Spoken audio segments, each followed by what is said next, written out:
success, wealth, recognition. Gary Cooper had it all, lost it all, then turned a revolutionary discovery into the success paradox. Here's Gary. I'm back with Scott Shawyer, the former CEO turned ocean racer who's in the middle of training for a solo transatlantic sailboat race from New York City to France. And speaking of training, Scott, how do you train for something like this and prepare your body for the nearly 4,000-mile journey?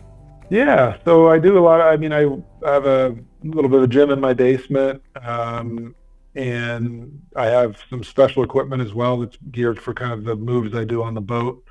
A lot of the power on the boat comes from a thing we call the grinder. And Okay. it's like an arm bike, and it's the drive train that turns winches that we put ropes on that, can shorten those ropes and pull in sails and pull up sails and all that kind of stuff. So I have a machine in the basement where I do a lot of that training. I do weight training and cardio training.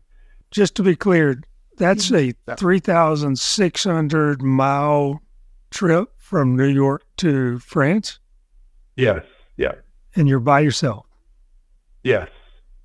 Stupid question. Food. Like, what do you eat?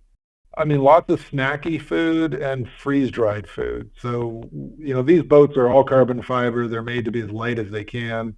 They talk about, it's almost, I think the number's $20,000 per pound. And that's when you're designing a boat, how much you would pay to lose a pound. So if you could spend $20,000 and shave a pound, you would spend 20. If it was going to be $30,000, you wouldn't spend it. If it's $10,000, that's easy money spent. Get rid of the pound. So there's like big money to saving weight on these boats. So you would never bring a can of Coke on the boat. It's just too much weight. You've got a water maker. You bring dehydrated food and you rehydrate it while you're underway. So I eat a lot of nuts. I eat a lot of I eat granola bars, chocolate. You're trying to find high-calorie food that's easy to eat, really. How many days? We're budgeting 14 days for the race. So what about psychologically the alone time? Mm-hmm. And some people may look forward to that. Some people may not. How about you? Where do you? Yeah, it's an interesting question, and I don't know the answer. I've always considered myself, I'm not going to say a loner, but somebody who, my wife is super social and always wants to go out and see people. And if, a day's gone by and she hasn't been out talking to people, she's really upset. And for me, it's like I enjoy the peace and quiet. I don't need to do it. So I thought being alone on the boat for a long time would be great. A lot of the training I do is in mock solo format. So I'm on the boat pretending I'm on my own, but there are other people there. And it's mainly for safety purposes, or if something bad happens, they can help. And so the first time I was actually on this boat alone for any period of time was last week. I was in Portugal and I had to do a 1,200-mile qualification passage on the boat to show the race organizers that I could sail the boat on my own. And I was on the boat for 6 days by myself. And it was okay. I realized that I do like human contact more than I thought, maybe. And at times it felt a bit lonely. You're connected as well, though, with satellite communications. We've got a consistent satellite communication to the cell network. So I can, I was messaging my wife. I can have WhatsApp calls with her, messaging the team, can have calls with them and friends, etc. So, you're not, you're physically alone, but there are a lot of people around you. There's people sending you positive messages and you can have conversations. So you don't really feel as much as alone as you are. I think of being on the ocean and hearing the boat and the silence and you're the one there doing it. Yeah. You're the only one there that can crank it. You're the only one. So that solitude. And I think that's part of racing is only part of the challenge. I was looking up, why is sailing one of the most difficult sports? And that was part of it. Good on you, man. That's I was looking, you're the only North American to be competing. Does that add any pressure? Does that add any motivation? Now I'm going to be watching the sport. I didn't even know it was a sport, until 2 weeks ago. And now I'm all in. So There you go. It's funny when I think about it, it adds a bit of pressure because I know people are watching and have high hopes and things like that. But I don't think about that often. So if I don't think about it, I don't feel a daily pressure from it. So there's what, 55 boats competing for 40 spots. Is that right? For the Vendée Globe race, yes. Yeah, and that happens every 4 years. And there is a Vendée Globe at the end of this year. I've decided I'm not ready for this year, and I wouldn't qualify either. I haven't done enough races. So I'm looking at the 2028 Yeah, Vendée Globe. 2028. So But yeah, the one there's 55 boats buying for 40 spots for this one coming up this year. all right, let's fast forward 2028. I'll be 55. How old will you be in 28? 56. So you were born in 71? I was, yep. Yeah, I'm 72. So do you think our age will give us advantages? What are the pros and cons of our age? Because there hasn't been a North American, you said, to do it. One died. What are the advantages and disadvantages, for our age group? Yeah, it's a good question. I think about that a lot. I don't think there are physical advantages. It's very physical, and I know that I was stronger when I was in my 20s and 30s.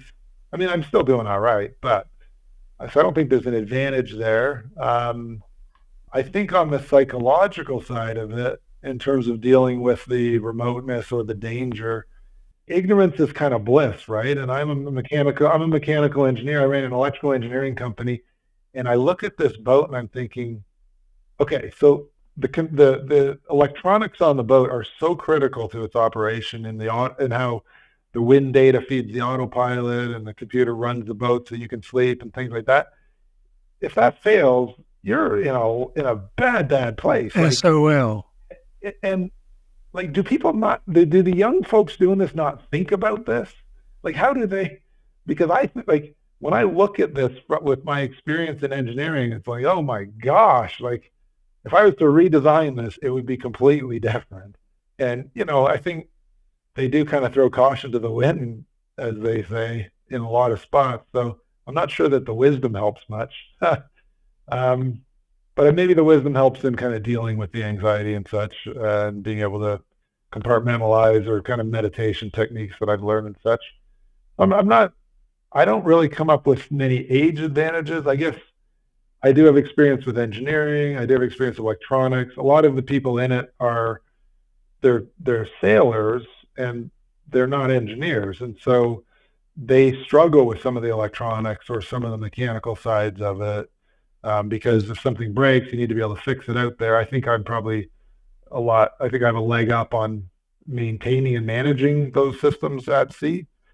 But it's so multidimensional too. That's what fascinates me about it. It's very, very multidimensional. There's so much to learn, and there's so much to always continue to learn about it. Yeah, it seems a little bit like a Rubik's Cube for somebody who doesn't understand sailing at all. Yeah. One of the things I was thinking about is, as you mentioned it, you touched on it, is the role of technology.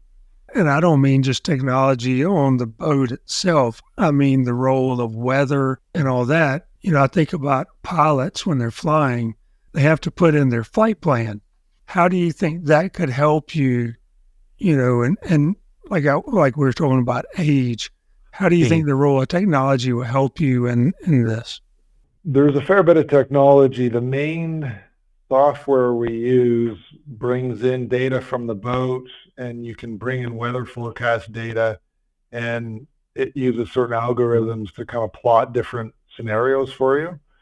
And so being good at that software is really important, knowing how to manipulate it, knowing how to give it good data and make sure what you're getting out is good. And again, with my background in the engineering and software, I'm very strong at that compared to a lot of others. I saw you doing the predictions on one of the races, and there was a ridge, and you were giving predictions about what you thought was going to happen. Oh, right.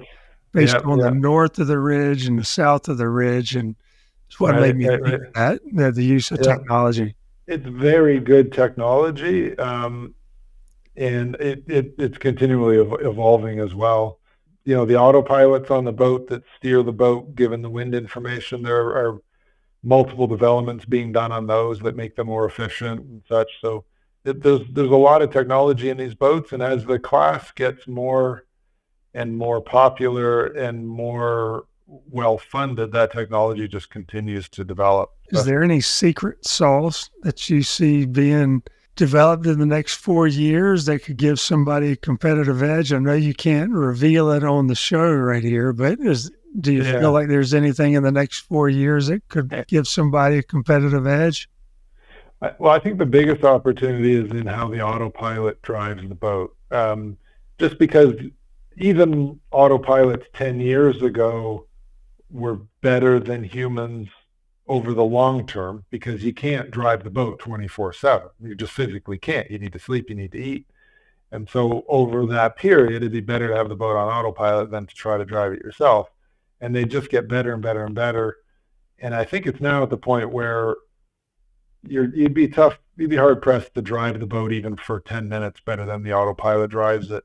But I still think there's opportunity there in how it interprets what's going on, how it interprets the waves and things like that. It's largely working right now on wind data and the data of the boat's orientation in space. And so, but it doesn't have cameras looking at waves and understanding that I'm about to come up to a wave and so I should do this. I'm about to go down a wave, so I should do that. But I do know they're working on that. That makes total sense. I've spent enough time on the ocean to know that we could ride waves and speed up and all that. So yeah, that makes total sense to me. Yeah. So still things that I would do as a driver that the autopilot won't do. So when you were running and scaling and growing that business, did you have a backup plan? No, my backup plan, people would say, what happens if this doesn't work? I'd say, well, I can always go get a job at the local donut shop. Like, what's the worst that can happen? The whole thing blows up. I'll just go get a job at the donut shop. Like I'm employable, I'm sure. That was my backup plan. So you're all in. I was all in, yeah. The follow-up question is, it's hard to have what's the backup plan in the middle of the Atlantic? The backup plan is your fellow competitors. Okay. Stay close enough to the pack that if you get in trouble, they don't have to go too far to get to you. And you watch these races, and sometimes there are boats that finish within an hour of each other. They've just raced for 2 weeks and they finish within an hour. Well, obviously, if one of them had a terrible problem, the other one's very, very close. But even if somebody's a half day or a day away, the race organizers will they'll look at there's ships in the ocean. I mean, the ocean's vast, but if you go to a website called marinetraffic.com that shows the locations of all the ships in the ocean right now, it's incredible how many ships there are. It's when you get out there, it is vast, you don't see them, but there are boats within a day or a half day for sure of where you are, wherever you are, unless you're in the deep Southern Ocean, and then really your best chance of help is your fellow competitor. So there is a backup plan? That's the backup plan, yeah. And it's been used. In the last edition of the Vendée Globe, a gentleman's boat went off a wave, literally broke in half, filled up with water, and sank within a couple minutes in the deep Southern Ocean. He jumped into his life raft, and they turned around 3 competitors that were ahead of him to go back and look for him. And within a few hours, probably 6 hours, they found him.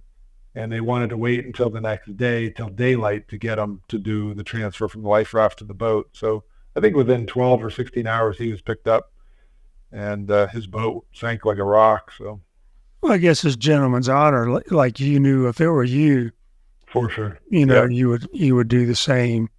Absolutely, yeah. I really like the hot air balloon stuff. Okay. And when we did a private equity deal with my company 4 years ago, I had that on one of my list of things to go see, not to do, or not to participate in. And I went to Albuquerque, New Mexico, and my wife and my daughter and I went to Albuquerque. We went up in one as tourists, but I saw where they had the race from Albuquerque to New York. Oh yeah, okay. And so is there a similarity in that kind of extremism of? Yeah, I would say there is, for sure. Now, would I want to do that? Probably not. They could be your next adventure, man.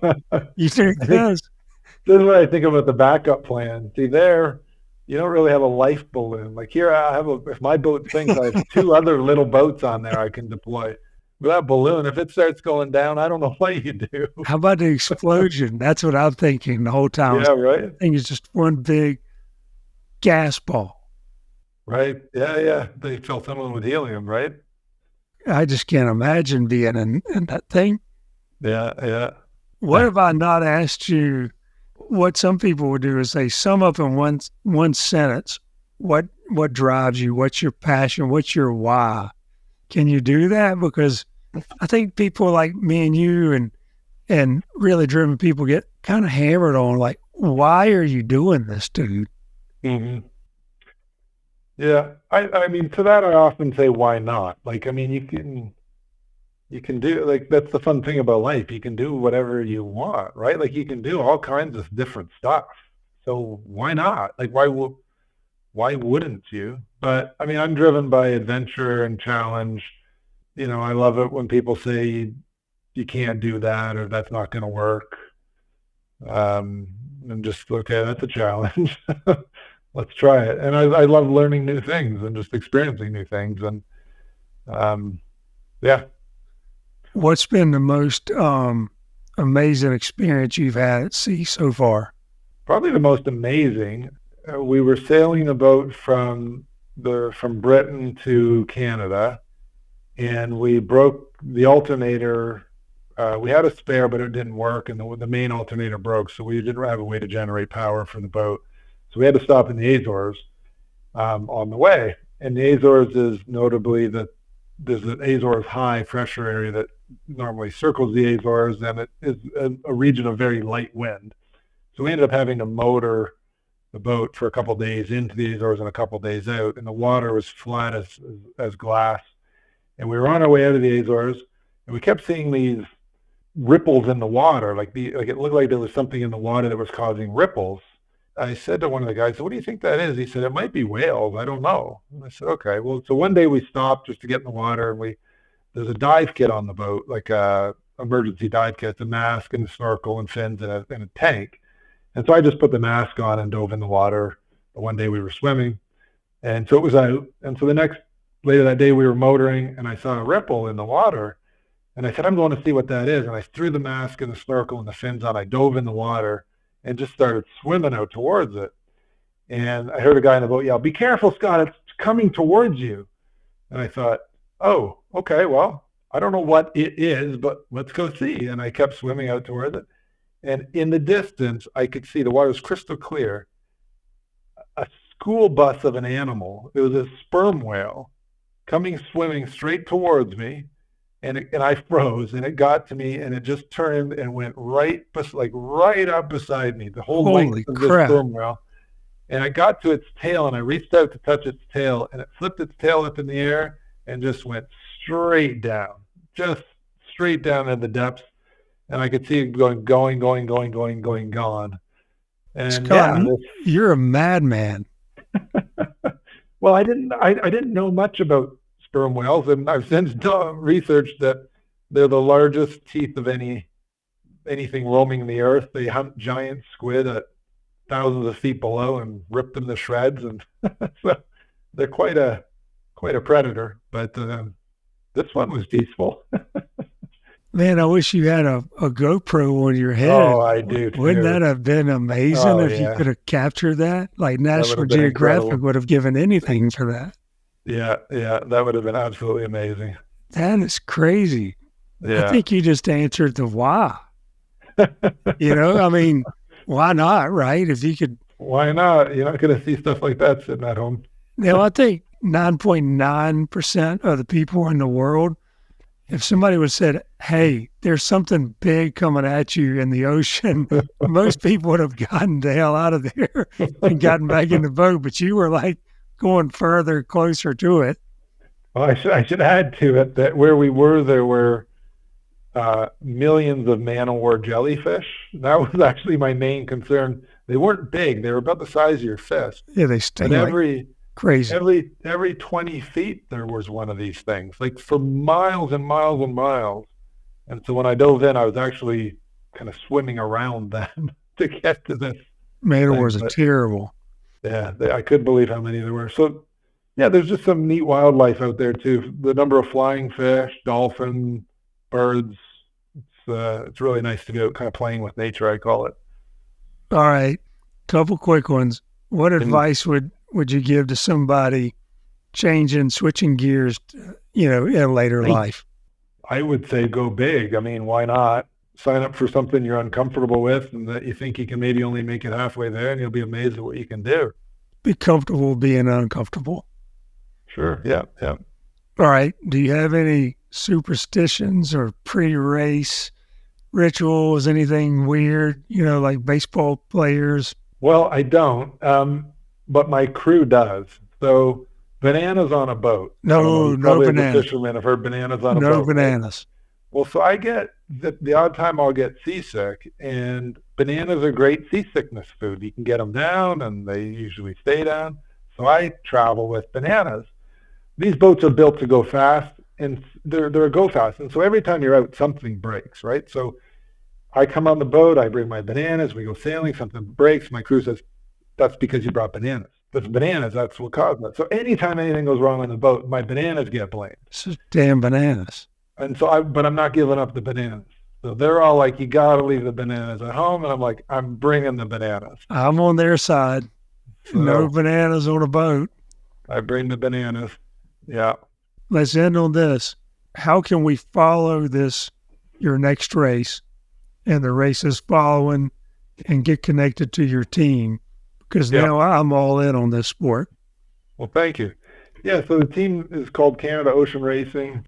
We have a Facebook page. We have an Instagram page. We have a website. It's all Canada Ocean Racing. So the website's canadaoceanracing.com. From there, you can find the Facebook and Instagram. There's a tracker on there that shows the boat and where it is. With these races, there will be a race tracker that shows where I am and where the other competitors are as well, that will be announced closer to the race on any of those 3 channels. So that's the best way. Well, if you're the only North American boat, how can we get more Americans to dig into this thing? Yeah, it's a good question. There was an American boat up until a couple of years ago. It was called 11th Hour Racing. They did a race just last year called the Ocean Race that's part of this series. There's a girl named Cole Brower who just finished a Around the World solo race. She's the first American to do an Around the World solo race. Wasn't in this series, it was in a different series of racing, and she's probably looking to get a program together. So yeah, I guess keep your eyes open for it. It's coming, I think. Well, Charleston's number 10.